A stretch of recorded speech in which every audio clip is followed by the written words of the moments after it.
Kemudian kita akan masuk menjelaskan teman-teman sekalian tanda-tanda kiamat besar. Ada 11 yang disepakati tanda-tanda kiamat besar, sebagaimana disebutkan di dalam hadis riwayat Imam Muslim. Yang pertama adalah keluarnya Dajjal. Dan Dajjal ini diambil dari kata-kata Dajjala yang berarti kekacauan. Dan ini digunakan untuk nama seseorang yang memang akan dikeluarkan oleh Allah Azza wa Jalla sebagai fitnah bagi kaum muslimin. Makanya kita dalam tahiyat membaca wa'udzubika min fitnatil masihid dajjal, dan jauhkanlah kami dari fitnahnya Masih Dajjal. Nanti akan saya paparkan panjang lebar. Yang kedua adalah sementara Dajjal membuat kerusakan di muka bumi, maka akan keluar Mahdi, yang kata Nabi SAW akan keluar seseorang yang sama namaku, Muhammad bin Abdullah, akan sama paras wajah dan poster tubuhku, sama persis dengan Nabi SAW, alisnya, matanya, kulitnya, dan dari keturunanku, dari kota Madinah. Jadi kan sebagian ulama hadis mengatakan ini kemungkinan dari turunan Hasan radhiyallahu anhu, karena memang sekarang yang banyak di Madinah itu turunan Hasan radhiyallahu anhu. Maka dia akan keluar dan Allah mengubahnya dalam sehari semalam. Kemudian dia keluar dari Madinah ke Mekah, lalu dibayat dengan 300 orang, lalu kemudian mereka membentuk pasukan untuk mengejar Dajjal. Kemudian yang ketiga, pada saat itu, nanti akan saya jelaskan panjang lebar, ini garis umumnya dulu. Yang ketiga akan turun Nabi Isa alaihissalam. Pada saat pasukan Mahdi sudah sampai di masjid, ya, Menara Putih, dikatakan, dan subhanallah, masjid itu kata ulama hadis ada sekarang di Damaskus, di ibu kota Syria. Ada masjid yang disebutkan Menara Putih, dan Nabi SAW sebutkan dengan nama Menara Putih. Nanti mereka akan tinggal sholat asar situ, lalu Isa alaihissalam turun. Kemudian setelah itu, setelah Isa alaihissalam ya, datang turun kemudian memerangi Dajjal, datang tanda-tanda hari kiamat. Yang keempat adalah Ya'juj wa Ma'juj, dua suku yang dari anak Adam diciptakan oleh Allah Subhanahu wa taala, tapi mereka berbeda dengan kita. Mereka sangat beringas, memakan semuanya, kalajengking, ular, hewan-hewan, jumlahnya banyak. Bahkan seseorang di antara mereka tahu kalau akan mati kalau seandainya sudah memiliki 1000 orang anak. Dan mereka akan membuat kerusakan, membunuh semua yang ditemui. Kafir, beriman, tidak ada urusan. Selain mereka akan dibunuh. Ini ada ciri-cirinya. Ya, ada ciri-ciri yang akan saya sebutkan nanti. Ringkas cerita, mereka akan buat kerusakan dan Allahu a'lam berapa lama di situ. Isa alaihissalam dan kaum mukminin akan sembunyi di gunung-gunung, dan mereka akan mati bukan dengan peperangan dengan kaum mukminin, tapi dengan doa Isa alaihissalam yang berdoa, lalu Allah matikan mereka dengan satu kali mati. Maka semua miliaran orang yang Ya'juj ini mati tiba-tiba. Kemudian Isa alaihissalam pun berdoa kepada Allah agar dihilangkan jenazah mereka, karena seluruh bumi ini dipenuhi dengan jenazah mereka. Sampai disebutkan dalam hadis, mereka akan turun di sebuah sungai Tibriyah di wilayah Syam. Mereka minum sungai tersebut. Orang terakhir mereka datang sudah nggak temukan lagi ada airnya, saking banyaknya jumlahnya. Dan saya pernah tanyakan ke dosen saya sendiri waktu tingkat 3 kuliah bicara masalah Ya'juj Ma'juj ini. Saya bilang, Syekh, apakah ada orang dari kita yang ikut dengan pasukan mereka? Maka syekhnya mengatakan sama sekali tidak ada. Karena kita beranjak daripada hadis Nabi SAW, seseorang yang antara mereka tahu dia akan mati kalau sudah punya 1000 orang anak. Dan mereka akan membunuh semua selain mereka. Jadi ada ciri khasnya sendiri. Kemudian setelah mereka mati pun, Isa alaihissalam berdoa, lalu Allah SWT datangkan burung-burung yang besar dari arah barat yang mencengkram mereka satu-satu, lalu dibuang ke lautan ke arah timur. Kemudian Allah turunkan hujan yang membersihkan kotoran-kotoran mereka. Jadi sudah ada tanda-tanda kiamat pertama Dajjal, nanti akan saya ceritakan ceritanya. Kemudian ada Mahdi keluar dari Madinah, kemudian turunnya Isa alaihissalam, kemudian Ya'juj Ma'juj. Setelah berjalannya waktu, maka akan terjadi orang-orang kufur kembali kepada risalah langit. Setelah pada saat itu Isa alaihissalam sudah meninggal dunia, sudah mulai sebenarnya tentram, orang sudah mengenal Allah, tapi dengan berjalannya waktu manusia mulai lalai, mulai lagi kembali menyembah berhala, mereka lagi berbuat zina, mereka melakukan kekacauan. Maka keluar tanda-tanda kiamat besar yang kelima, yaitu keluarnya dabbah atau hewan melata.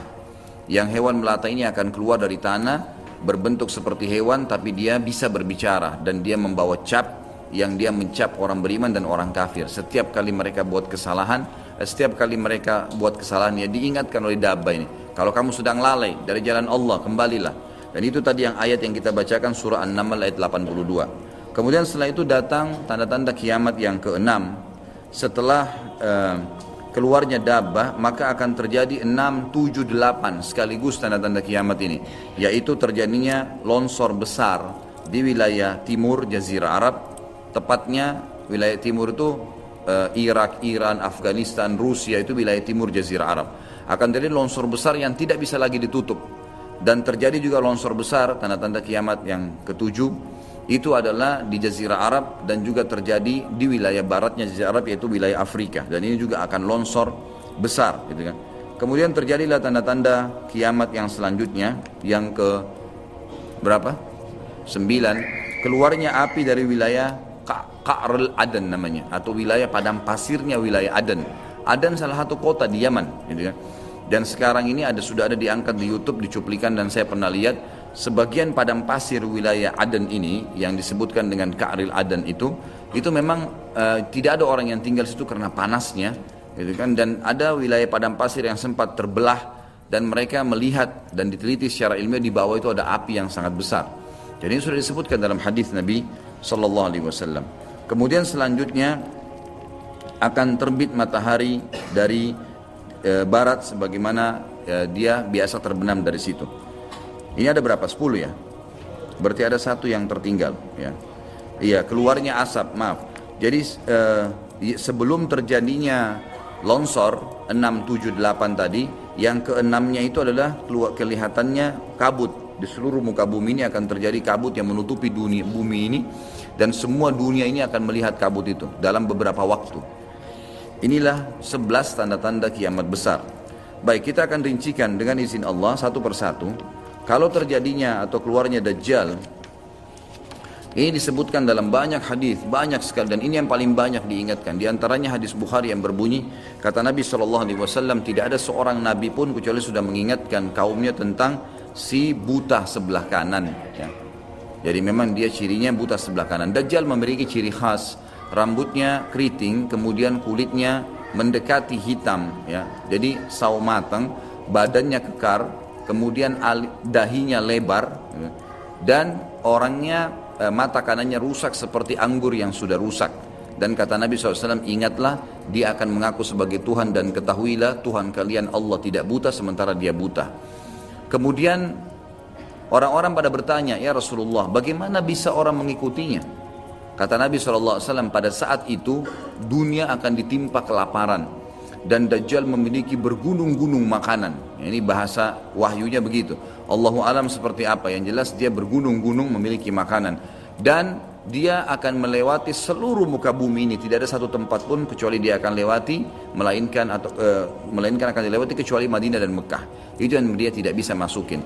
Dajjal akan membuat kerusakan di muka bumi 40 hari. Satu hari pertama seperti setahun, satu hari kedua seperti sebulan, satu hari ketiganya seperti sepekan, dan sisa harinya seperti hari-hari kalian. Berarti setahun, 2 bulan, 2 pekan. Dan ini kemungkinan kata sebagian ulama, dia akan menggunakan teknologi yang ada sekarang. Karena Nabi SAW mengatakan akan keluar Dajjal dari wilayah Yahudiyah di Khurasan. Wilayah Yahudi ini subhanallah, sekarang di Iran ada satu perkampungan namanya Yahudiyah, diberikan nama itu, dan mayoritas penduduknya orang Yahudi. Kata Nabi SAW, Dajjal akan keluar dari wilayah Yahudiyah di Khurasan. Khurasan itu Iran gitu kan. Dan sekarang ini sudah ada, semua ini ada. Tidak mungkin salah sabda Nabi SAW. Dikatakan akan keluar dan diikuti dengan 70.000 orang Yahudi. Dan sebagian ulama hadis mengatakan pada saat itu teknologi sangat canggih seperti sekarang, lebih canggih lagi gitu kan. Sehingga Dajjal mengelilingi muka bumi ini dengan 1 tahun 2 bulan 2 pekan itu sudah kelilingi seluruh dunia. Dan setiap kali kata Nabi SAW dia memasuki sebuah wilayah dan orang-orang beriman padanya, maka wilayah itu akan subur, turun hujan dari langit, perekonomian mereka ya, perkebunan, peternakan, semua akan subur.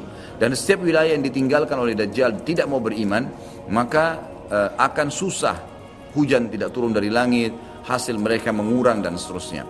Jadi memang ini sabda Nabi SAW, disuruh kita menghindar, bukan melawannya. Dajjal akan terus membuat kerusakan di muka bumi dan banyak sekali pengikut-pengikutnya. Kata sebagian ulama hadis, beritanya akan merambak sangat cepat dan banyak pengikutnya karena menggunakan media. Kemungkinan menggunakan media kayak kita sekarang merambat luar biasa, mudah ditangkap informasinya. Dajjal akan dikenal oleh orang-orang, Jadi orang-orang akan banyak yang tidak beriman sama Allah, yang munafik, semuanya ikut. Termasuk ada yang mengaku Islam, tapi munafikin menjadi pengikutnya Dajjal. Ya. Kemudian Dajjal akan keliling terus di muka bumi sampai dia tiba di Madinah, yang diceritakan kota Madinah. Dan dia tidak bisa memasuki kota Madinah karena di setiap pintu gerbangnya ada malaikat yang menghunuskan pedang. Ada 2 malaikat yang menghunuskan pedang dan menghadangnya. Maka Dajjal pun tidak bisa masuk. Allahu alam bagaimana ini terjadi, tapi ini sabda Nabi SAW. Lalu Dajjal pun mencari gunung tertinggi yang ada di sekitar perbatasan Madinah. Sebagian ulama yang pernah saya tangkap bahasa mereka mengatakan batas Madinah yang paling mudah dijangkau dan masuk adalah Wadi Aqiq. Wadi Aqiq sebuah lembah yang kebetulan dulu berada di depan kampus kami. Jadi di situ dianggap kalau sudah keluar dari situ berarti sudah keluar dari wilayah haram itu sendiri. Allahu alam, ini ijtihad tentunya, tapi yang jelas Dajjal akan naik ke atas sebuah gunung, kemudian dia berkata kepada para pengikutnya, apakah kalian melihat istana putih itu? Maka mereka semua melihat ke arah Masjid Nabawi, lalu mereka mengatakan iya. Kata Dajjal, itulah istananya Muhammad yang aku tidak bisa jangkau. Dan subhanallah, sekarang Masjid Nabawi warnanya seperti istana putih, gitu kan? Tanpa disadari dengan menggunakan marmer putih besar, begitu juga dengan perluasannya nanti. Memang kalau dari kejauhan seperti istana yang sangat mewah, gitu kan? Ringkas cerita, Dajjal pun akhirnya sebelum pergi, dia sempat menyentakkan kakinya, kata Nabi SAW, sehingga membuat terjadilah gempa di Madinah dan membuat seluruh orang munafik di Madinah keluar jadi pengikutnya. Jadi gempa dan hanya tinggal di sana orang-orang beriman. Hanya tertinggal di sana orang-orang beriman. Lalu keluarlah sebelum Dajjal pergi, keluarlah satu anak muda yang kata Nabi SAW orang terbaik pada saat itu. Orang terbaik pada saat, orang yang paling luar biasa imannya. Masih muda di sini ulama mengatakan istilah syab dalam bahasa Arab bisa dari mulai balik 12 tahun sampai 40 tahun. Nanti keluar seorang anak muda yang diistilahkan syab antara umur ini, kemudian keluar dan sempat melihat Dajjal. Maka Dajjal pun mengatakan, menangkapnya segera dan mengatakan, saya Tuhanmu. Maka orang tersebut mengatakan, kau adalah Dajjal yang telah diceritakan oleh Nabi SAW. Karena dalam hadis yang lain dikatakan setiap orang mukmin bisa melihat di dahinya tulisan kafara yang berarti kufur. Dia bisa membaca bahasa Arab atau tidak, tapi dia akan bisa membaca dengan hikmah Allah. Matanya orang mukmin bisa melihat itu sehingga dia tahu ini adalah Dajjal. Kemudian Dajjal pun mengambil gergaji dan membelah 2 dari kepala sampai kemaluannya, sehingga anak muda itu terbelah 2 dan Dajjal melewati tengah-tengahnya dan seluruh pengikutnya bersorak-sorak. Lalu Dajjal berkata, bangkitlah, bangkit kembali bersatu. Lalu kata Dajjal, apa kau sudah yakin saya Tuhanmu? Maka Dajjal mengatakan, maka anak muda itu mengatakan, justru saya tambah yakin kau adalah Dajjal. Setelah itu dia berusaha membunuhnya tapi dia tidak mampu lagi. Allah sudah selamatkan. Maka Dajjal pun meninggalkan lokasi tersebut. Lalu puncaknya Dajjal menuju ke Palestina. Dan dia akan bermarkas di sebuah tempat namanya Babulut. Babulut dalam hadis. Subhanallah, sekarang ini sudah ada kota di Israel yang mereka rebut wilayah Palestina, sebuah seperti kecamatan, ya. Kalau yang saya tangkap, saya depan ada cuplikannya, itu ternyata diberikan nama Babulut oleh orang Yahudi. Dan ini disebutkan dalam hadis dengan lafaz itu Babulut, ya. Bablut, gitu kan. Ini subhanallah saya lihat cuplikannya Babulut, gitu. Ini luar biasa nih, seperti sabda Nabi SAW. Dan sekarang mereka lagi fokus membangun, menjadikan wilayah itu wilayah yang paling mewah di Israel. Subhanallah, gitu kan. Dajjal akan menuju ke sana, dan sementara dia menuju ke sana, setiap wilayah yang dia lewatin, salah satunya disebutkan dalam hadis Bukhari adalah dia akan melewatin satu wilayah yang sangat banyak masyarakatnya. Ya Allahu alam ini di mana? Apakah di wilayah Cina, apakah di pokoknya masyarakat komunitasnya paling besar. Kita tahu sekarang Cina sama India ini tempat yang sangat luas. Banyak masyarakatnya, dia akan melewati wilayah yang banyak masyarakatnya, lalu kemudian dia berkata kepada pemimpinnya, Allahu alam, ini presiden kah, raja kah, kepala suku kah, dia akan berkata bahwasanya saya Tuhanmu. Maka orang itu mengatakan, apa buktinya kau Tuhan saya?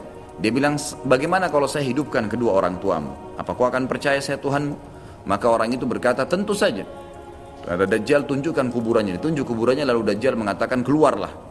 Maka keluarlah orang tuanya dan berkata ibu ayahnya, ikutlah pada orang ini karena dia adalah Tuhanmu. Maka akhirnya kepala suku atau kepala negara itu pun menyatakan ikut dan seluruh masyarakatnya ikut.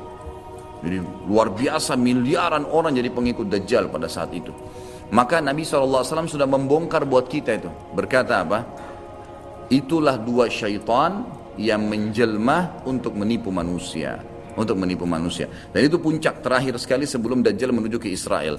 Lalu kemudian dia menuju ke Palestina, tapi disebutkan Israel, dikatakan Palestina dalam hadis. Lalu menuju ke sebuah wilayah yang namanya Babulut tadi. Lalu Dajjal berpesta pora di sana dengan pengikut-pengikutnya, mentuhankan dia. Dia berikan makanan, kaya raya, segala macam dia bisa lakukan, fitnah gitu kan.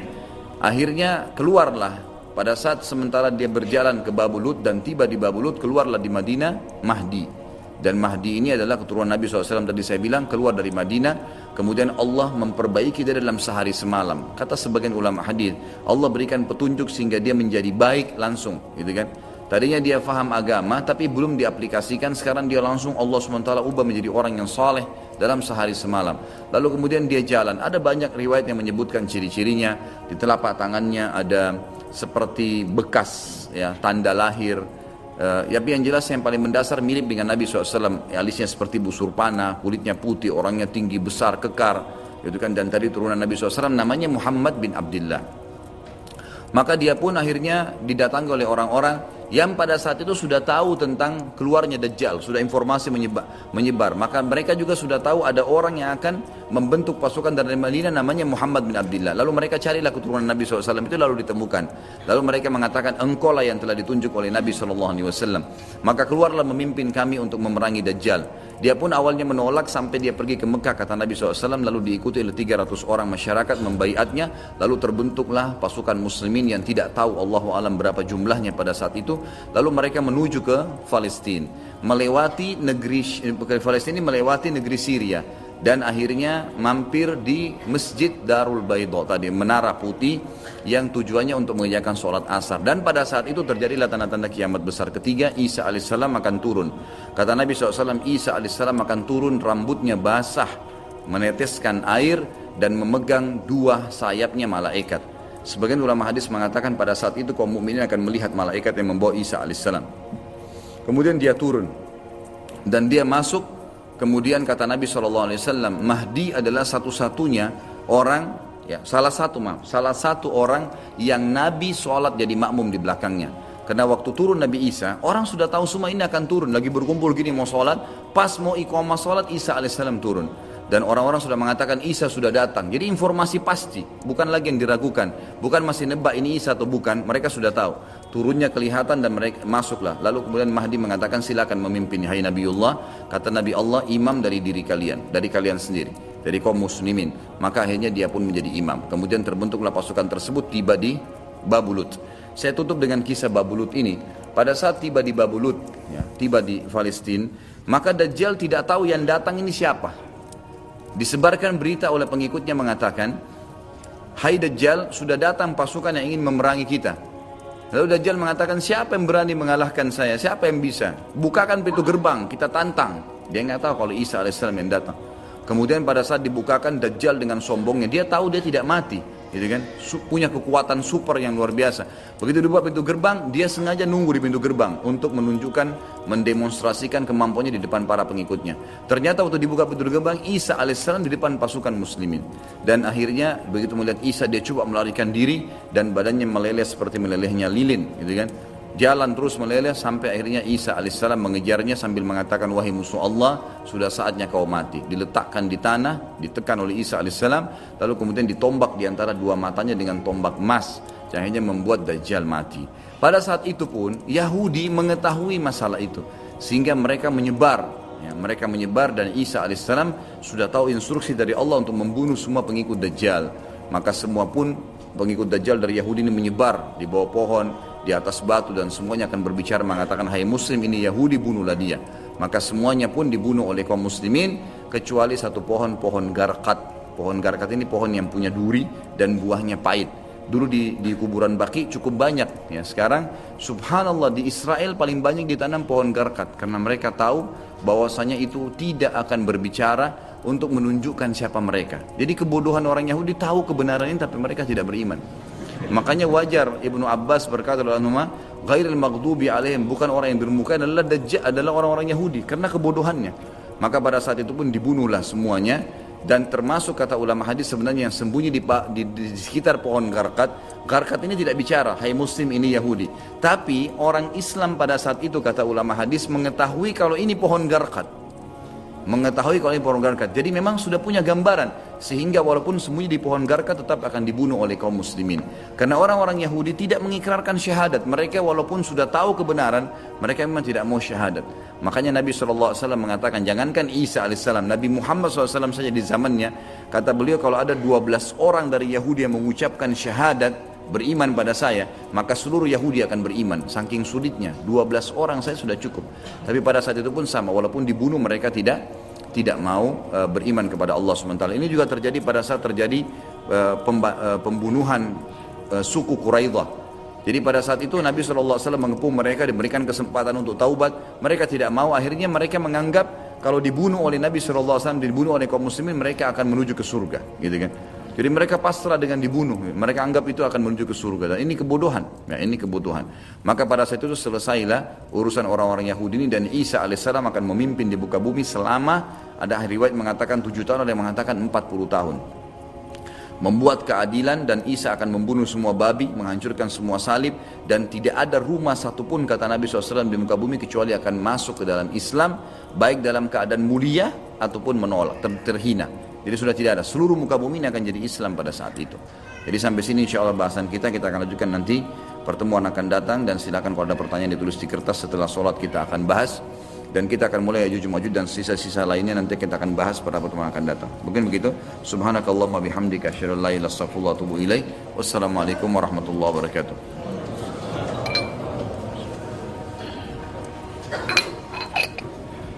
Assalamualaikum warahmatullahi wabarakatuh.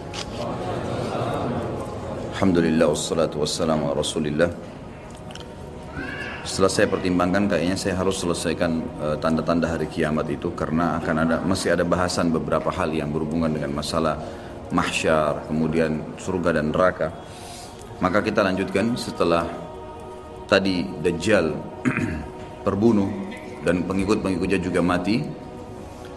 Akhirnya Nabi Isa alaihissalam menyebarkan keadilan di muka bumi, dan keluarlah pada saat itu Ya'juj Ma'juj, yang disebutkan dalam sebuah riwayat yang sahih. Kata Nabi SAW, Allah berfirman kepada Isa, wahai Isa, aku akan keluarkan hamba-hambaku yang kau tidak akan mampu untuk melawannya. Maka keluarlah Ya'juj Ma'juj dari 2 gunung yang sedang dihimpit. Ada satu peneliti dari Mesir yang Allahu alam, saya melihat buku beliau sangat bagus, sebenarnya sistematis, dan beliau tinjau lokasi sendiri. Dan di situ ada beberapa bukti-bukti secara histori dan juga dihubungkan dengan dalil-dalil. Karena pernah ada sahabat yang menemukan tembok Ya'juj Ma'juj ini, ya. Maka dia pun melapor kepada Nabi SAW, dan Nabi SAW membenarkan itu, membenarkan. Artinya tembok ini bukan sesuatu yang tersembunyi, kelihatan. Maka peneliti muslim dari Mesir ini mengatakan, dan saya punya bukunya, sudah ada terjemahan bahasa Indonesia, judulnya Ya'juj Ma'juj memang. Dia memastikan tembok itu sebenarnya adalah tembok Cina, yang berada di Cina sekarang, dan memang menyambung antara 2 gunung yang besar. Kata Nabi SAW, kecelakaanlah bagi suku Arab, karena sudah terbuka dari lubang Ya'juj Ma'juj seperti ini. Ketemukan antara jari tengah beliau dengan ibu jari, artinya mereka sudah bisa melihat. Dalam riwayat yang lain dikatakan bahwasanya Ya'juj Ma'juj setiap hari menggali gunung itu, berusaha untuk keluar. Tapi mereka pada saat tiba malam hari karena kecapean mereka istirahat, Allah Subhanahu wa taala tutup kembali gunung itu, sehingga besok mereka memulai lagi dari awal, sampai nanti di saat waktunya mereka dikeluarkan oleh Allah Subhanahu wa taala. Sampai saatnya nanti mereka dikeluarkan oleh Allah Subhanahu wa taala. Jadi memang cerita tentang mereka ini akan keluar disampaikan dalam banyak riwayat, ya. Kemudian setelah itu mereka akan keluar dengan hikmah Allah Subhanahu wa taala, dan Isa alaihissalam menyelamatkan dirinya bersama orang-orang beriman di atas gunung. Dan ada beberapa riwayat menyebutkan di Gunung Tur, ya. Gunung Tur ini ada di Palestina kalau tidak salah, dan ada surah At-Tur menjelaskan masalah itu. Ya, yang jelas Isa alaihissalam di atas gunung, dan akhirnya Ya'juj Ma'juj mulai membuat kerusakan di muka bumi. Allah Subhanahu wa taala menceritakan tentang mereka panjang lebar dalam banyak ayat Al-Qur'an.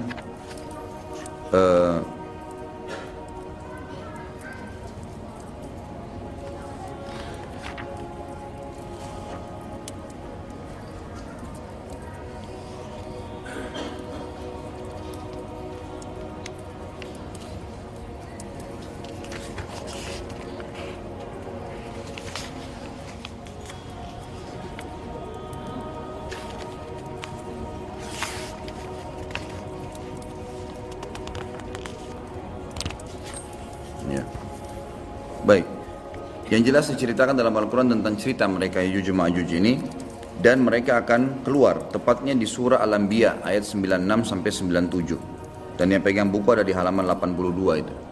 A'udzubillahi minasyaitonir rajim. Hatta idza futihat Ya'juj Ma'juj hum min kulli hadabin yansilun waqtarabal wa'dul haqqu fa idza hiya syakhisatun absarul ladzina kafaru ya wailana qad kunna fi ghaflatin min hadza bal kunna zalimin.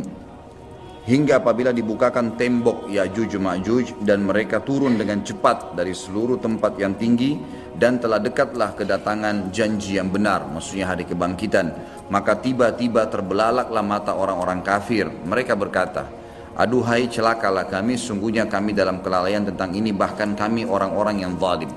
Kata para ulama tafsir, maksudnya adalah orang-orang kafir pun bingung. Dari mana nih manusia-manusia? Kenapa kok membunuh semuanya? Walaupun mengatakan kami mau jadi pengikut kalian, tetap dibunuh, tidak diterima. Dan Nabi SAW menyebutkan ciri-ciri mereka. Mereka memiliki rambut yang keriting, yang mata mereka, bola kelopak mata mereka besar dan mata mereka kecil. Kemudian mereka memiliki kulit yang mendekati kekuning-kuningan. Ini riwayat yang menjelaskan tentang postur tubuh, dan mereka tidak terlalu tinggi dan tidak terlalu pendek seperti manusia biasa, cuma mereka sangat beringas, dan mereka pada saat menemui siapapun mereka membunuhnya. Termasuk dalam riwayat dikatakan mereka akan memakan ular, kalajengking, semuanya akan dimakan. Dan mereka membunuh semua yang ditemui, termasuk pada saat mereka sudah membunuh orang-orang yang ditemui, hewan-hewan, semuanya dibunuh, diberantas di muka bumi ini. Maka mereka pun akhirnya mengangkat anak-anak panah mereka mengarah ke langit. Lalu dengan fitnah, Allah SWT berikan fitnah, jatuhlah anak-anak panah tersebut dengan berlumuran darah. Maka mereka mengatakan dalam riwayat Bukhari, qatalna man fil ardi wa qatalna man fis sama. Kami telah membunuh semua yang di bumi dan telah membunuh semua yang di langit. Maka mereka betul-betul membuat kerusakan di muka bumi. Maka Isa alaihissalam pada saat itu berdoa kepada Allah Subhanahu wa taala agar menghukum atau mematikan mereka. Maka diijabahlah doa Nabi Isa alaihissalam. Tapi di sini Allahu alam tidak disebutkan berapa lama. Tapi ini kalau dilihat dari mereka menguasai dunia, mereka memenuhi seluruh muka bumi ini dengan penuh, sampai waktu mereka mati nanti seluruh muka bumi ini kata Nabi SAW dipenuhi oleh jasad mereka. Berarti penuh, luar biasa, jumlahnya banyak. Ini tidak akan memakan waktu 1 tahun 2 tahun ini. Ini akan bisa belasan mungkin puluhan tahun, Allahu alam. Sampai akhirnya mereka sudah tidak ada yang bisa menampung lagi. Maka Isa alaihissalam berdoa kepada Allah Subhanahu wa taala agar Allah mematikan mereka, dan akhirnya Allah Subhanahu wa taala mengeluarkan memberikan kepada mereka hama. Sebagian riwayat menjelaskan seperti serangga kecil yang keluar dari leher mereka, yang akhirnya membuat mereka mati semua serentak dengan satu kali mati. Semuanya tiba-tiba jatuh dan mati, dan jenazah mereka memenuhi muka bumi ini. Lalu Isa alaihissalam mengutus 4 orang dari pasukan terbaiknya Isa alaihissalam untuk turun dari gunung untuk memeriksa. Dan kata Nabi SAW, mereka lah penunggang-penunggang kuda terbaik pada saat itu. Dan kalau kalian ingin, saya akan menceritakan kepada kalian tentang warna kudanya, tentang warna baju mereka. Karena Nabi SAW diperlihatkan tentang 4 orang itu. Kemudian mereka pun keliling dan mereka menemukan ternyata Ya'juj Ma'juj semua sudah mati, dan mereka melapor kepada Isa alaihissalam. Maka Isa pun berdoa kepada Allah agar dihilangkan jenazah itu, dihilangkan mereka. Lalu datanglah burung-burung dari arah barat yang memiliki leher-leher yang panjang seperti unta, lalu mencengkeram mereka, lalu membawa mereka ke arah lautan. Setelah itu Allah Azza wa Jalla menurunkan hujan yang lebat sehingga membersihkan muka bumi ini jadi bersih. Baik, setelah itu ada riwayat yang disebutkan oleh Syekh Abu Bakar di sini, sebuah riwayat yang cukup panjang. Ini hadis diriwayatkan oleh Imam Muslim nomor 2940. Dan ini saya akan bacakan sebentar lagi.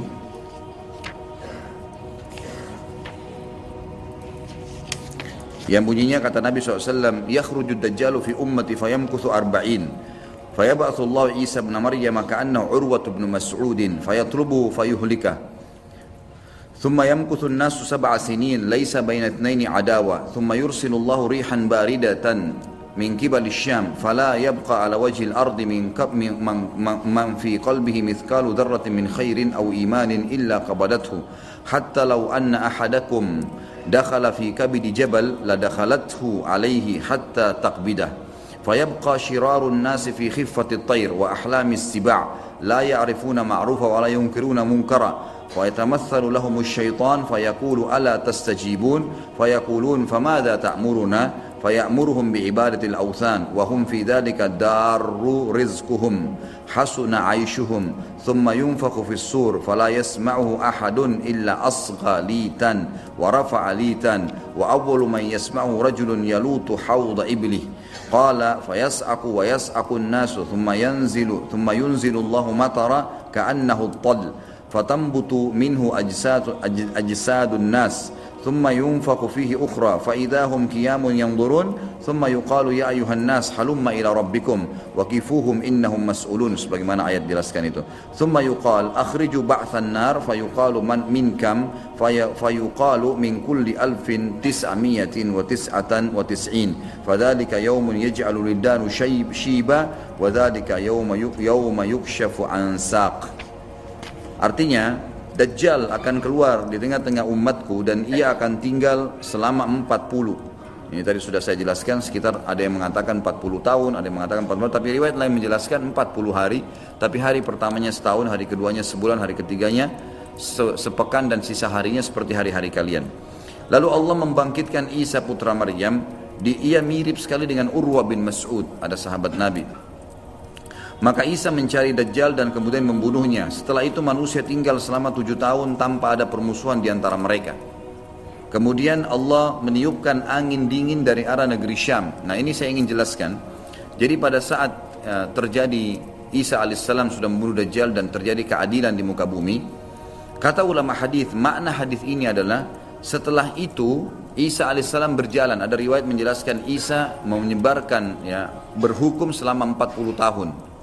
Lalu Isa alaihissalam menjadi hakim sampai Isa alaihissalam meninggal dunia. Pada saat Isa alaihissalam meninggal dunia, maka terjadilah tanda-tanda kiamat yang lain, yang tadi, ini kan yang sudah saya sebutkan urutannya. Setelah Isa alaihissalam meninggal, Ya'juj juga sudah mati, maka mulailah keluar dabbah, manusia sudah mulai lalai kembali.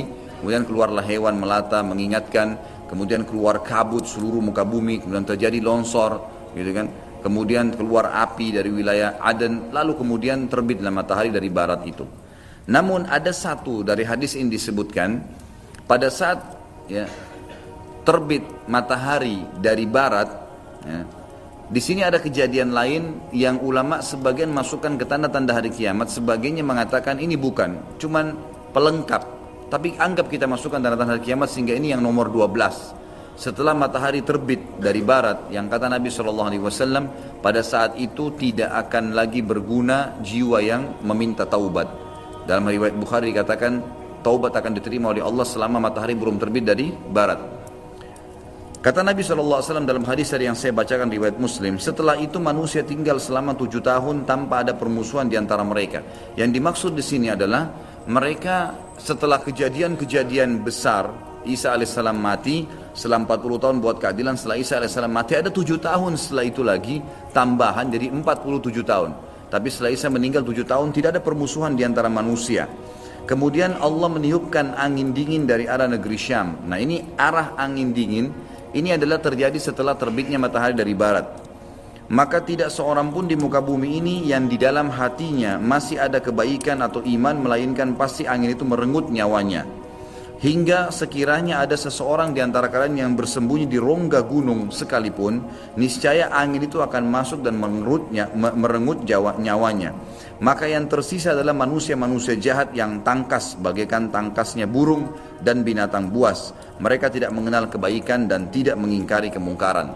Jadi setelah terjadi semua tanda-tanda kiamat besar itu, gitu kan, maka orang-orang beriman dimatikan oleh Allah Subhanahu wa taala dengan cara ditiupkan angin dingin dari arah negeri Syam. Seluruh muka bumi orang beriman habis, gitu kan.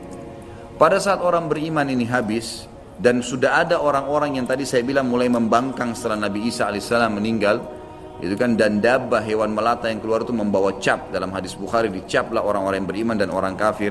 Berarti sudah ada orang-orang yang kafir pada saat itu. Maka matilah semua orang-orang yang beriman. Tertinggallah orang-orang yang seperti tangkasnya tadi binatang burung dan binatang-binatang buas. Mereka tidak mengenal kebaikan, apa yang Allah perintahkan, dan juga tidak mengingkari kemungkaran. Lalu syaitan datang kepada mereka berbentuk manusia seraya berkata, apakah kalian mau memenuhi ajaranku? ajakanku, mereka berkata, apa yang kamu perintahkan kepada kami? Lalu syaitan menyuruh mereka menyembah berhala. Di sini sebagian ulama hadis mengatakan syaitan memperindah dengan istilah seni dan seterusnya, kemudian patung-patung itu mulai menghiasi seluruh muka bumi ini. Jadi mereka sembah. Lalu syaitan menyuruh mereka menyembah berhala, padahal harta kekayaan mereka melimpah ruah pada saat itu, dan kehidupan mereka semuanya sejahtera. Mereka sebenarnya penuh, semua luar biasa, kehidupan sangat luar biasa. Kata ulama hadis, nggak ada lagi orang miskin pada saat itu. Kemudian ditiuplah sangkakala oleh malaikat Israfil, dan tidak ada seorang pun yang mendengarnya melainkan menoleh, melongokkan lehernya sambil mendengarkan. Dan orang pertama yang mendengarnya adalah seorang laki-laki yang sedang membersihkan badan untanya. Rasulullah SAW melanjutkan, lalu ia pun pingsan tersentak. Artinya mati maksudnya di sini, dan manusia pun pingsan tersentak, semuanya juga mati. Setelah itu Allah Subhanahu wa taala menurunkan hujan seperti hujan gerimis yang dengannya jasad-jasad manusia tumbuh kembali. Lalu trompet sangkakala ditiup sekali lagi, maka dengan serta-merta manusia bangkit sambil menunggu. Lalu dikatakan, hai manusia, marilah pergi menuju ke Tuhan kalian. Itulah sesuai dengan firman Allah, dan dikatakan kepada para malaikat, hentikanlah mereka, aturlah mereka di hadapan Tuhan, karena mereka akan ditanya. Setelah itu diperintahkan, keluarkanlah bagian untuk neraka. Dari orang-orang hadir ini masukkan ke dalam neraka. Dikatakan oleh para malaikat kepada Allah, dari berapa? Jika dijawab, dari setiap 1999. Itulah hari yang mana anak-anak bisa menjadi beruban, dan itulah hari di mana betis akan disingkapkan.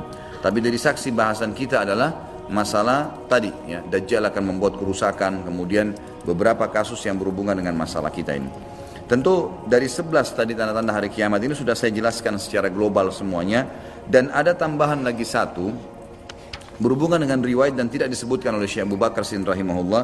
Hadis-hadis sahih riwayatkan Imam Bukhari, Imam Muslim, tentang adanya Dhu Sakain, ya. Dhu Sakain ini istilah dari seseorang dari Ethiopia, dan ulama hadis meletakkan ini bukan tanda-tanda hari kiamat, tapi termasuk rangkaian kejadian yang terjadi pada saat orang-orang sudah mulai menyembah berhala. Jadi tadi itu sebelum terjadi kiamat, orang-orang mulai menyembah berhala kembali, sampai akhirnya Allah tiupkan sangkakala. Pada saat terjadi fase itu, ada satu orang dari Ethiopia yang datang menuju ke Mekah. Lalu dia menghancurkan Ka'bah batu demi batu. Kata Nabi SAW, akan datang seseorang yang Dhu Sakain, maksudnya sak ini betis. Betisnya kecil sekali orang itu, saking kurusnya. Dan tidak ada lagi orang menyembah Allah pada saat itu. Orang tidak tahu lagi nilainya Ka'bah. Maka tidak ada lagi orang beriman, semua sudah diambil ruhnya dengan dimatikan tadi dengan angin itu. Maka tidak ada yang tahu nilainya, dia pun datang lalu dia mencabut-cabut. Kata Nabi SAW, saya diperlihatkan oleh Allah pada saat dia mencabut-cabut batu Ka'bah itu dan akhirnya membuatnya rata dengan tanah. Gitu kan? Ini termasuk kejadian yang terjadi pada saat memang sebelum ditiup sangkakala. Ini tambahan informasinya, gitu kan? Seperti itulah. Jadi ini tanda-tanda kiamat semua yang pasti akan terjadi sampai nanti akan dibangkitkannya manusia, gitu kan. Dalam riwayat lain, riwayat Imam Muslim nomor 2949 di halaman 89 kalau teman-teman yang pegang buku, la taqumus sa'a illa ala syirarin nas. Tidak akan pernah terjadi hari kiamat ya sampai ya kecuali pada orang-orang yang jahat, kecuali pada orang-orang yang jahat. Ada beberapa dalil yang saya akan bacakan sebagai penutup dalam bahasan kita sebelum pindah ke dalil aklinya tentunya. Tadi sampai terakhir saya baca surah An-Naml ayat 82 dan akhirnya saya hubungkan dengan tanda-tanda hari kiamat di halaman 82. Sekarang saya bacakan juga Anbiya 96-97 sudah saya bacakan tadi, Ya'juj Ma'juj.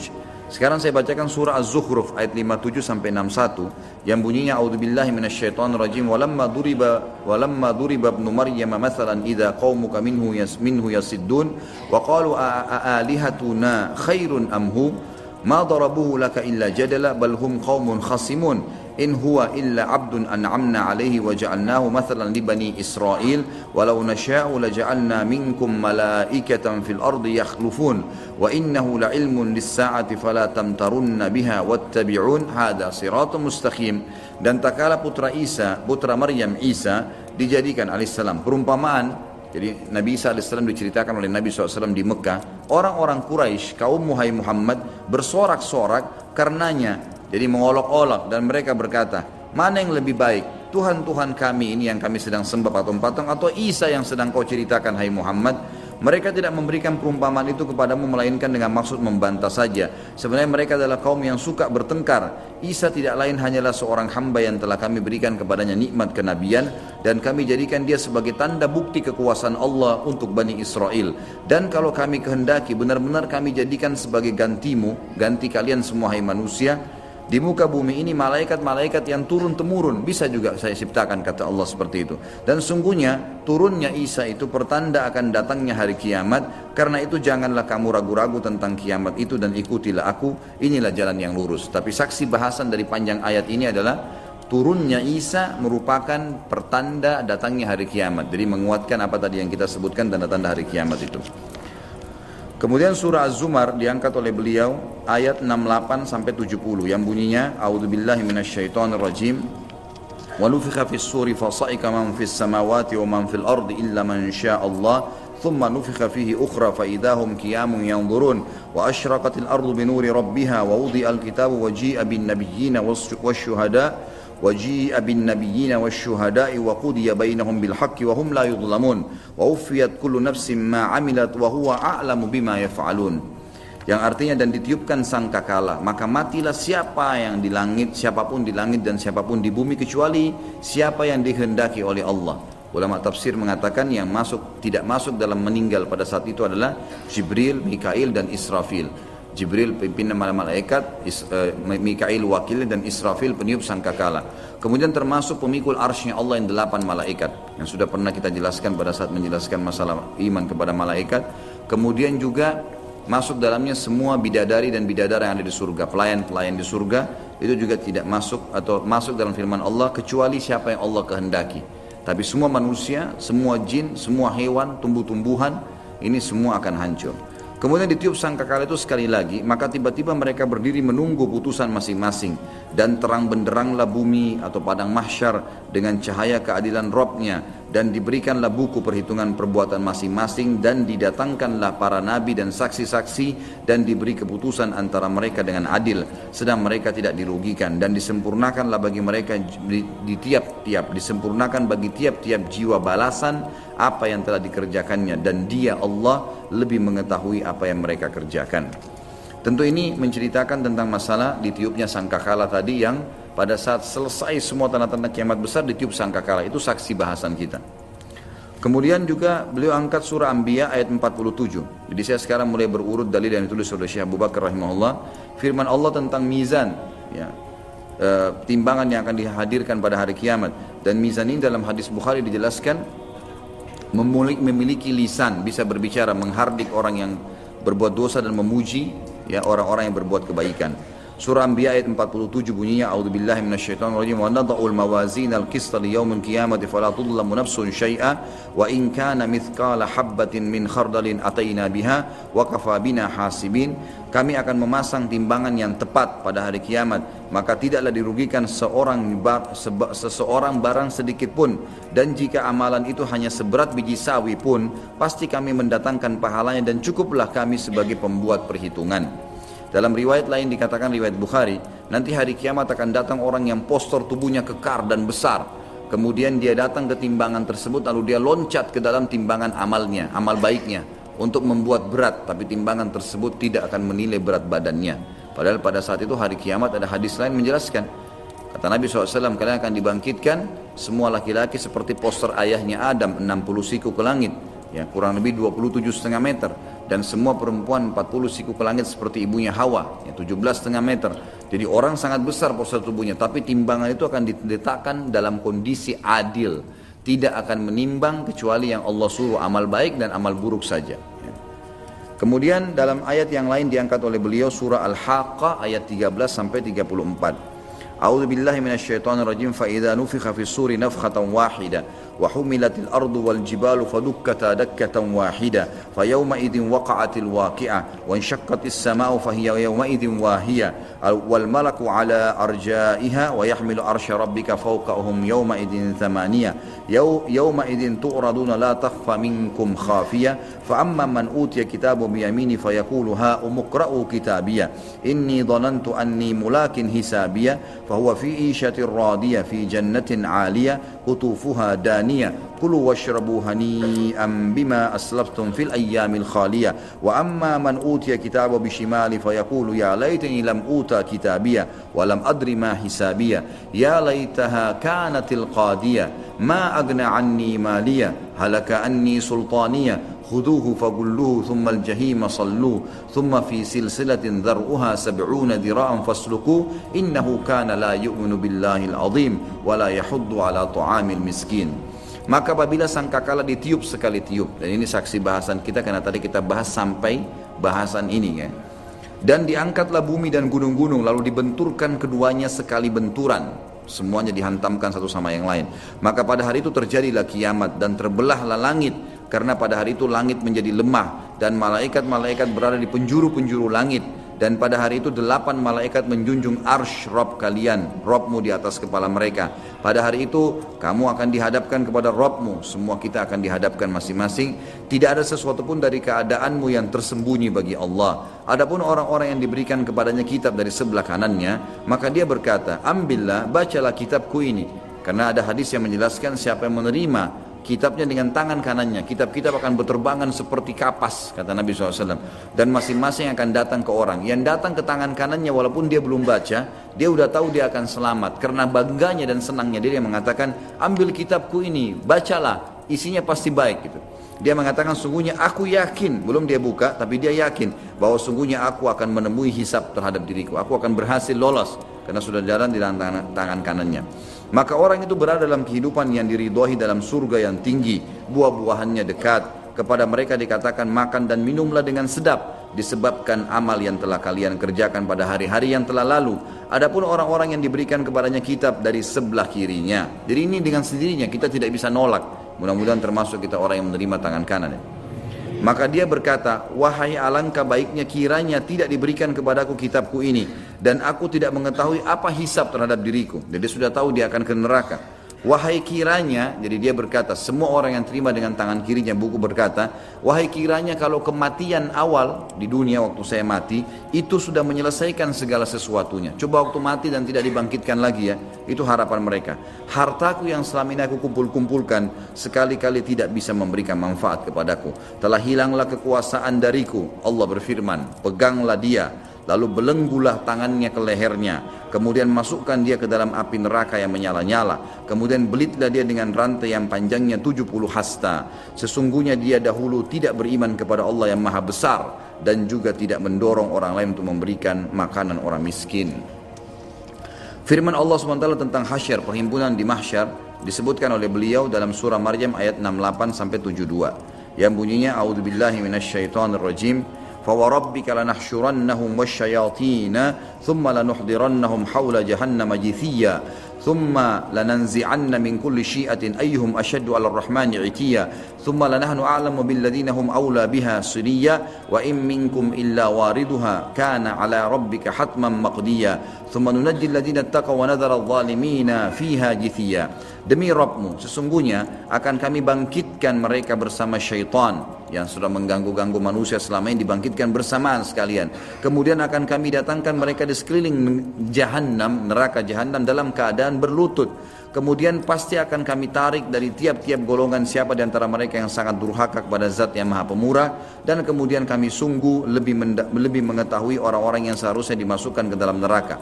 Dan tidak ada seorang pun dari kalian melainkan mendatangi neraka itu. Hadis Bukhari menjelaskan akan dibentangkan sirot di atas neraka yang sangat gelap dan tidak ketahuan berapa, kata Nabi SAW, tidak ditahu berapa jauh jaraknya. Dibentangkan di atas neraka dan semua orang akan melewatinya, termasuk orang beriman. Kata Nabi SAW, golongan pertama yang melewati sirat adalah orang yang memiliki cahaya seperti bulan purnama di malam Lailatul Qadar. Kemudian seperti orang yang memiliki cahaya bulan purnama dan cepatnya seperti kilat, tiba-tiba melewati neraka dan ada di Kantara. Kantara sebuah tempat lapangan luas di depan surga, menunggu untuk masuk ke dalam surga. Kemudian golongan kedua adalah orang-orang yang seperti menunggangi kuda, kecepatan kuda. Kemudian yang ketiga seperti orang yang berlari, yang keempat seperti orang yang berjalan, lima seperti orang yang merangkak, dan akan ada orang-orang yang akan dicambuk oleh malaikat di kiri kanan sirat yang membuat mereka jatuh ke neraka karena mereka pantas untuk masuk ke situ. Ini makna dari firman Allah, dan tidak ada seorang pun dari kalian melainkan mendatangi neraka itu. Hal ini bagi Rabbmu adalah suatu kemestian yang sudah ditetapkan. Kemudian kami akan menyelamatkan orang-orang yang bertakwa dan membiarkan orang-orang yang zalim dalam neraka dalam keadaan berlutut. Tentu poin kedua yang disampaikan oleh Syekh Abu Bakar rahimahullah adalah penyampaian Nabi SAW tentang hari kiamat. Dan saya akan menyampaikan beberapa poinnya di sini. Untuk memastikan memang pertemuan akan datang, insya Allah saya akan bahas khusus masalah surga dan neraka, karena ini tinggal beberapa dalil saya akan sampaikan. Yang belum saya bacakan hadisnya adalah kata Nabi SAW di halaman 89 hadis riwayat Muslim di footnote nomor 66 2955 ya. Kata Nabi SAW, ma baina nafkhataini arba'un thumma yunzilullahu minas sama'i ma'an fayambutuna kama yambutul baqal wa laysa minal insani syai'un illa yabla illa azman wahidan wa huwa azbud dhanab minhu yurakkabul khalqu yaumal qiyamah. Jarak waktu antara dua tiupan trompet penghancuran dan pembangkitan adalah 40. Ulama hadis berikhtilaf masalah ini, 40 hari, 40 tahun, ya 40 waktu, ini Allahu alam. Kemudian Allah menurunkan air dari langit, maka seluruh manusia tumbuh sebagaimana tumbuhnya sayuran.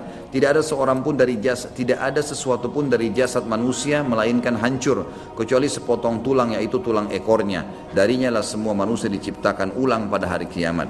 Kemudian juga Nabi SAW pernah berkhutbah dalam hadis Muslim, riwayat Imam Muslim nomor 2660. Ayuhan nas, innakum mahsyuruna ila rabbikum hufatan uratan gurla, ala wa inna awwalal khalqi yuksa Ibrahimu alaihi salam, ala wa innahu sayuja'u bi rijalin min ummati fayu'khadhu bihim dhata shimal fa aqulu ya rabbi ashabi fayaqulu innaka la tadri ma ahdathu ba'dak. Wahai sekalian manusia, sungguhnya kalian pasti akan dihimpunkan di mahsyar di hadapan Rabb kalian dalam keadaan telanjang kaki, telanjang badan dan tidak bersunat. Dalam riwayat Imam Muslim yang lain disebutkan, Aisyah berkata, ya Rasulullah, kalau begitu laki-laki perempuan akan saling lihat-melihat. Kata Nabi SAW, bukan waktu itu Aisyah, bukan lagi seperti apa yang kau bayangkan. Jadi orang sudah tidak memikirkan lagi melihat aurat orang lain, gitu kan?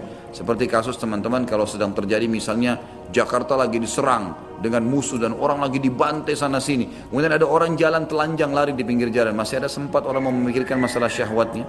Sudah tidak mungkin. Atau terjadi kebakaran yang luar biasa, dia akan terbakar, dia berusaha menyelamatkan dirinya. Keadaan pada hari kiamat lebih dahsyat daripada itu. Ketahuilah bahwa sungguhnya orang pertama yang diberikan pakaian adalah Ibrahim alaihissalam, dan ketahuilah bahwa sungguhnya nanti akan didatangkan beberapa orang dari umatku, lalu mereka diseret ke kiri. Maka pada saat itu aku berkata, ya Rabb, itu adalah para sahabatku. Maka Allah menjawab, sungguhnya kau tidak tahu apa yang mereka lakukan sepeninggalmu. Kata ulama hadis, sahabat-sahabat Nabi yang dimaksud sini adalah orang-orang yang datang beriman pada Nabi SAW pada saat hari Fath, pembebasan kota Mekah. Berbondong-bondong suku-suku Arab masuk Islam, dan mereka kelihatan pada saat itu seperti penyampaian hadis ini. Mereka meninggalkan ajaran Nabi SAW dengan menolak pembayaran zakat, dan akhirnya oleh Abu Bakar diperangin. Jadi ini bukan dimaksud adalah sahabat-sahabat yang sudah beriman, karena Abu Bakar, Umar, Uthman, Ali, Talha, Zubair dan semua ini sudah dapat jaminan surga. Ahli Badar, ahli Uhud yang sudah mati syahid. Jadi makna hadis adalah yang dimaksud sahabat-sahabat Nabi yang memang masuk Islam kemudian mereka murtad setelah Nabi SAW meninggal. Dalam hadis lain dikatakan, saya akan tunggu kalian di Haud. Haud ini adalah tempat beliau SAW, telaga beliau di mahsyar. Setelah ditimbang amal, siapapun yang lolos bisa minum di situ. Nanti akan kita jelaskan sebentar. Kemudian kata Nabi SAW di dalam hadis yang lain, la tazulu qadama abdin yaumal qiyamah hatta yus'alu an arba'a, an umurihi fima afna, wa an ilmihi ma amila bih, wa an malihi min aina iktasabahu, wa fima anfaq, wa an jasadihi fima ablah. Kedua kaki seorang hamba tidak akan bergeser pada hari kiamat nanti sebelum ditanya tentang 4 perkara. Ini pada saat akan ditimbang amalnya. Tentang umurnya, untuk apa ia habiskan. Tentang ilmunya, apa saja yang ia lakukan dengannya. Jadi ilmu yang antum dengar ini bukan cuma sekali dengar, diamalkan enggak? Dan itu akan ditanya tentang hartanya, dari mana dia dapatkan, dari mana sumbernya, dan kemana dia keluarkan. Dan tentang jasadnya, untuk apa ia manfaatkan.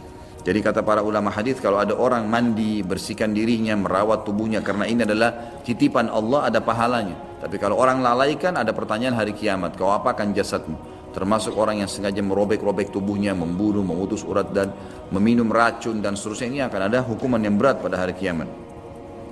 Nabi SAW menceritakan tentang haud beliau, kuala beliau, ya, yang akan ada nanti di mahsyar. Beliau mengatakan, haudi masiratu syahr, ma'uhu abyadu minal laban, warihuhu atyabu minal misk, wa kizanuhu kanujumis sama, man syariba minha la yadma'u abada. Telagaku seluas perjalanan sebulan, airnya lebih putih daripada air susu, aromanya lebih harum daripada minyak kasturi, dan gayungnya bagaikan bintang-bintang di langit, jumlahnya miliaran. Barang siapa yang minum dari telaga itu, maka dia tidak akan haus selama-lamanya. Hadis ini disebutkan footnote nomor 69, riwayat Imam Bukhari nomor 6579 dan seterusnya. Kemudian juga pernah pada suatu hari ketika Aisyah radhiyallahu anha ingat neraka, maka beliau menangis. Lalu Rasulullah SAW bertanya kepada Aisyah dalam hadis Abu Daud dengan sanad Hasan nomor 4755. Ma yubkiki? Qalat dzakartu an-nara fabakaitu fahal tadhkuruna ahlikum yawm al-qiyamah? Faqala amma fi thalathati mawatina fala yadhkuru ahadun ahada. عند الميزان حتى يعلم أيخف ميزانه أو يثقل وعند تطاير الصحف حتى يعلم أين يقع كتابه في يمينه أم في شماله أم من وراء ظهره وعند الصراط إذا وضع بين الظهر جهنم هل يجوز. Apa yang membuatmu menangis wahai Aisyah?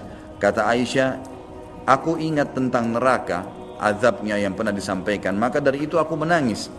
Lalu Aisyah bertanya kepada Nabi SAW, apakah kalian, maksudnya di sini bertanya kepada kaum laki-laki ya, apakah kalian, atau di sini diterjemahkan apakah engkau, tapi lebih tepat kalian, karena ini ahlikum ya, jamak. Apakah kalian akan mengingat keluarga kalian, istri anak kalian di hari kiamat nanti?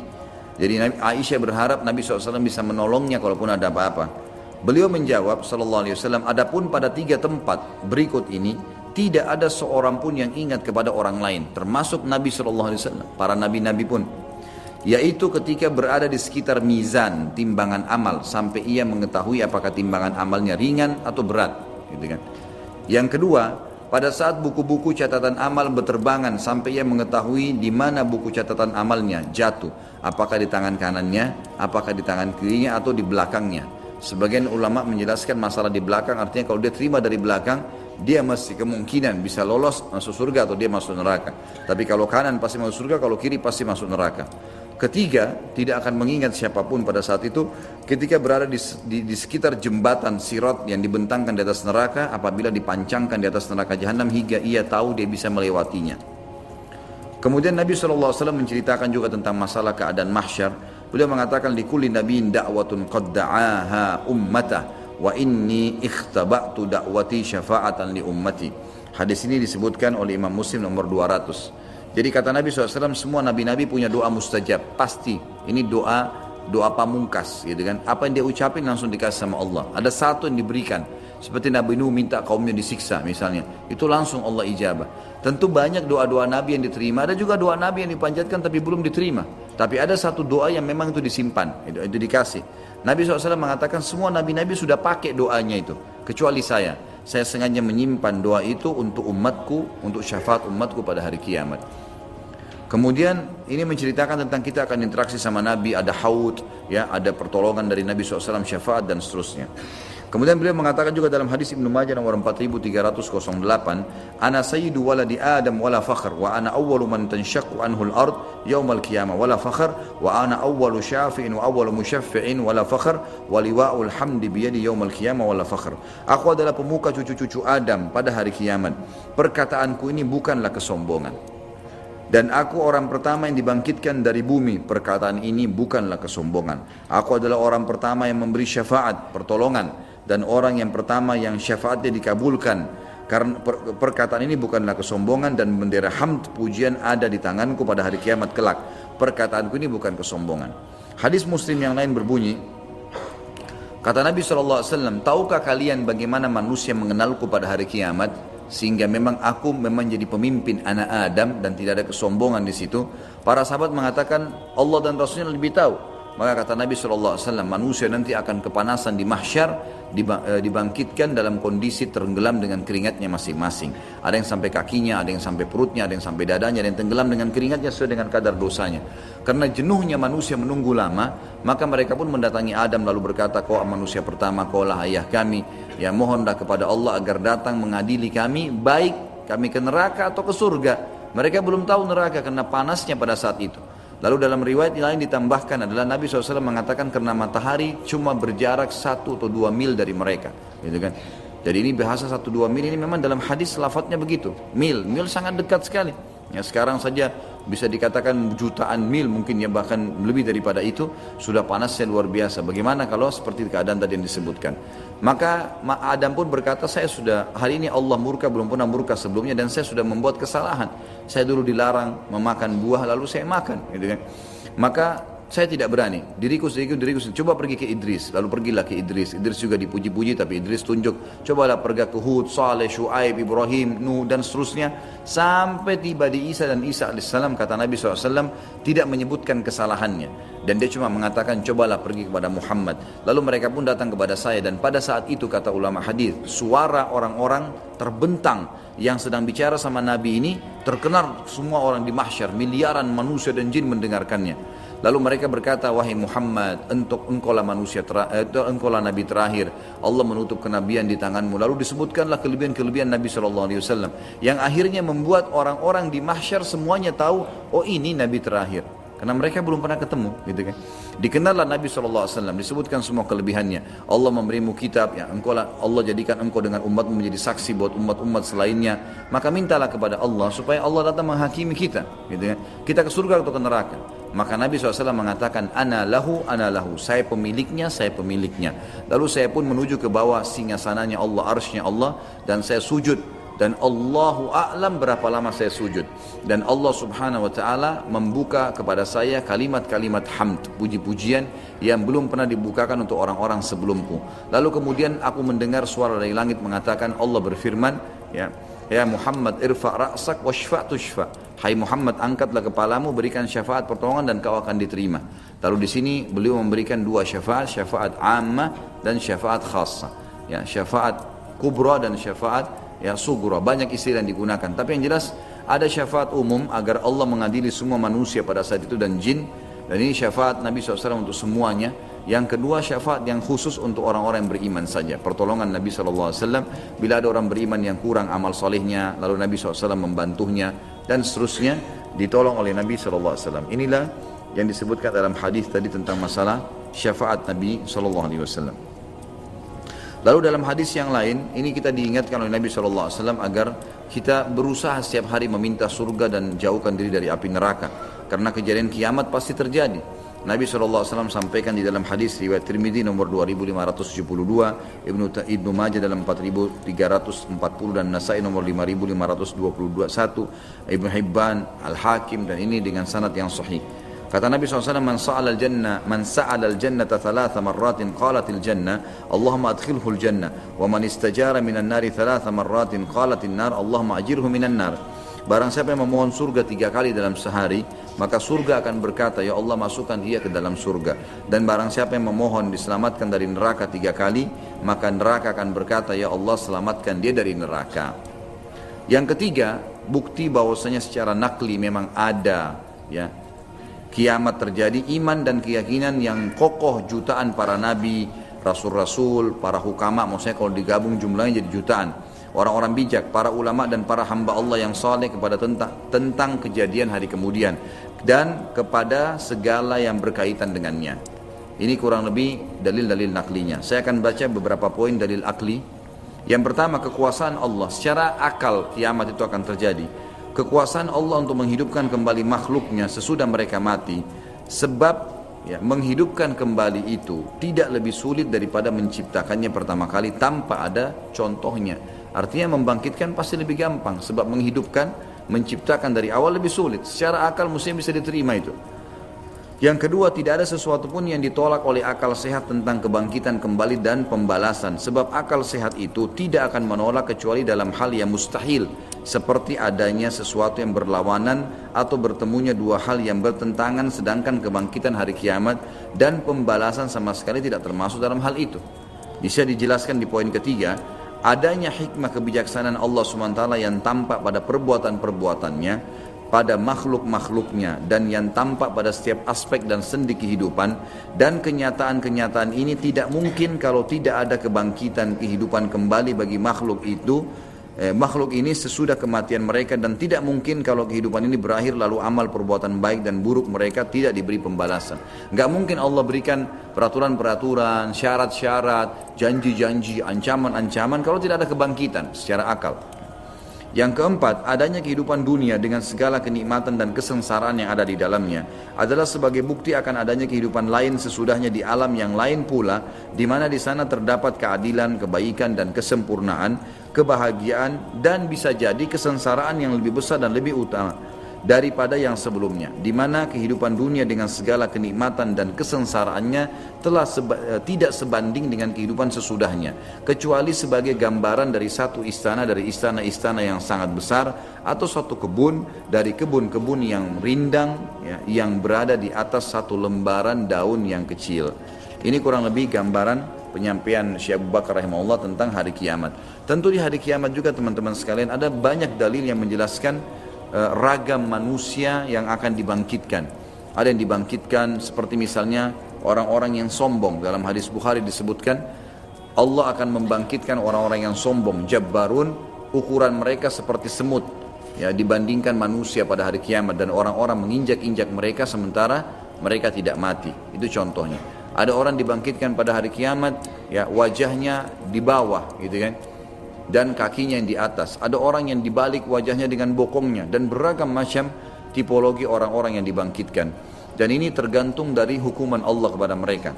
Kemudian juga setiap nabi akan berdiri dan diikuti oleh pengikutnya di belakangnya. Kata Nabi SAW, ada nabi nanti yang datang diikuti oleh segelintir orang-orang yang beriman padanya. Ada yang nabi yang tidak diikuti oleh satu orang pun, gitu kan. Dan ada orang-orang, ada nabi-nabi yang penuh dengan pengikutnya, diantara adalah Nabi SAW. Juga akan ada orang dibangkitkan hari kiamat sendirian, bukan nabi tapi orang beriman. Seperti misalnya sabda Nabi SAW tentang Zaid, ya, Zaid bin Amr bin Tufail, ya, bin Tufail. Ini terkenal orang muwahhidnya Quraisy. Anaknya namanya Sa'id bin Zaid. Ini orang salah satu yang dijamin masuk surga dari sahabat Nabi. Tapi ayahnya belum sempat beriman pada saat itu. Maka yang terjadi adalah Zaid ini meninggal sebelum Nabi SAW diutus jadi Nabi. Tapi dia beriman kepada Allah, mengikuti ajaran Ibrahim. Kata Nabi SAW, Zaid akan dibangkitkan sebagai satu umat sendiri. Dan tidak ada orang di belakangnya, karena memang dia cuma beriman pada saat orang semua kufur kepada Allah Subhanahu Wa Taala. Kemudian juga ada hadis yang menjelaskan, saya yakin antum sudah tahu tentang ada kondisi orang-orang pada saat panas. Ada 7 golongan yang dinaungi oleh Allah, tidak ada naungan kecuali naungannya. Orang-orang yang beriman tentunya, pemimpin yang adil, 2 orang yang saling mencintai karena Allah, berpisah dan bergabung karenanya, anak muda yang tumbuh dalam ketaatan Allah, seseorang yang diajak berzina oleh wanita yang terkenal kecantikan, keturunan, ya. Kemudian dia menolak, mengatakan saya takut kepada Allah. Seseorang yang bersedekah dengan tangan kanannya sampai tangan kirinya tidak tahu. Ini tentu isyarat saja, ya, ibarat. Tentu tangan kanan, tangan kiri bisa tidak saling tahu, memang tidak bisa dalam akal manusia kita tahunya tidak bisa mengetahui gitu ya. Tapi ini ibarat, artinya kalau tangan kanan mengeluarkan kiri tidak tahu, artinya apalagi orang lain kalau dirinya saya tidak tahu gitu kan. Kemudian juga orang-orang yang terikat hatinya dengan masjid gitu kan. Dan orang yang terakhir adalah orang yang mengingat Allah SWT sendirian, surga dan neraka, lalu dia menangis, ya, karena Allah Subhanahu Wa Taala. Nah, ini orang-orang yang akan dilindungi oleh Allah SWT pada hari kiamat di mahsyar itu. Tapi yang kita ingin titik beratkan adalah kiamat akan terjadi dengan semua tanda-tandanya tadi, kecil dan besar. Kemudian bagaimana mereka dibangkitkan dengan tiupan sangkakala, lalu bagaimana mereka dihadirkan di mahsyar dan kejadian-kejadian yang tadi yang sudah saya ceritakan, lalu kemudian nanti akan masuk ke dalam surga atau neraka. Insya Allah, ya, pertemuan akan datang saya akan bahas pasal ke-11 tentang azab dan nikmat kubur, dan setelahnya nanti saya minta teman-teman panitia masjid ingatkan saya akan datangkan buku khusus, judulnya itu Rasulullah bercerita tentang surga dan neraka. Di sini tidak disebutkan, saya akan bacakan nanti buku itu. Kita akan berikan gambaran umum tentang surga dan juga tentang neraka supaya lengkap bahasan masalah akhirat ini. Karena setelah pasal ke-11 nanti dari buku Minhajul Muslim, beliau langsung masuk pasal 12 tentang beriman kepada qada dan qadar, rukun iman yang ke-6. Allahu a'lam.